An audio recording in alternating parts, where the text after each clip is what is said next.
आदरणीय मेरे प्रिय मित्रों और भक्तों, क्या वाल्मीकि को दिव्य दृष्टि प्राप्त थी?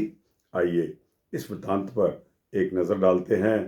दोस्तों, यह सूक्ष्म वृत्तांत है और 3-4 मिनट में खत्म होने वाला है, अर्थात इसके साथ आपका समय भी ज़्यादा नष्ट नहीं होगा।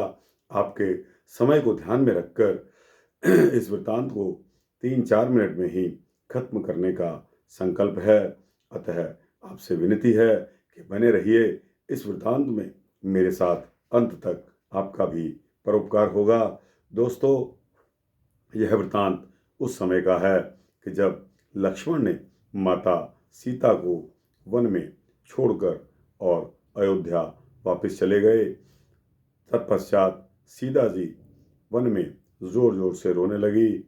तो दोस्तों, इसके पश्चात वहाँ ऋषियों के कुछ बालकों ने जब सीता जी को जोर जोर से रोते हुए देखा, वे भागकर वाल्मीकि जी के पास गए और बोले कि हे भगवान, गंगा तट पर किन्हीं महात्मा नरेश की पत्नी हैं जो साक्षात लक्ष्मी के समान जान पड़ती हैं।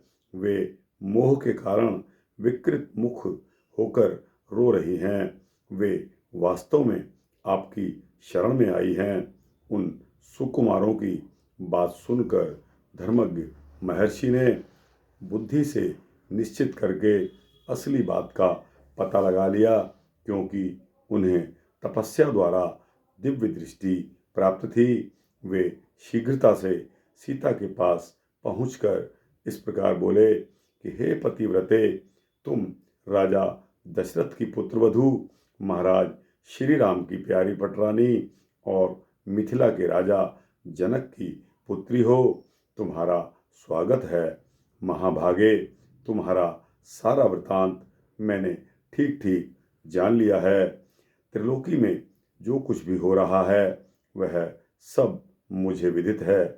हे सीते, मैं तपस्या द्वारा प्राप्त अपनी दिव्य दृष्टि से यह जान गया हूँ कि तुम निष्पाप हो।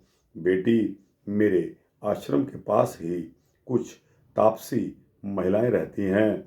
वे अपनी बच्ची के समान सदा तुम्हारा पालन करेंगी।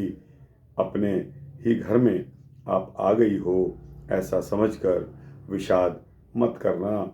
महर्षि का अत्यंत अद्भुत भाषण सुनकर सीता जी के चरणों में मस्तक झुकाकर सीता जी ने उनके चरणों में मस्तक झुकाकर प्रणाम किया और हाथ जोड़कर कहा कि जो आज्ञा महाराज। दोस्तों, इसमें यह सिद्ध हो जाता है कि वाल्मीकि जी ने अपनी दिव्य दृष्टि के कारण सीता जी के साथ जो कुछ भी हो रहा था वह जान लिया।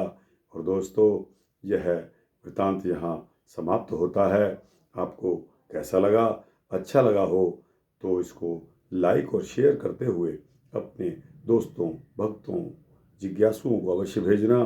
और दोस्तों, इस चैनल को सब्सक्राइब करेंगे तो आपको इसी तरह के भक्ति वृतांत मिलते रहेंगे। जय श्री सीता रामचंद्र भगवान की जय।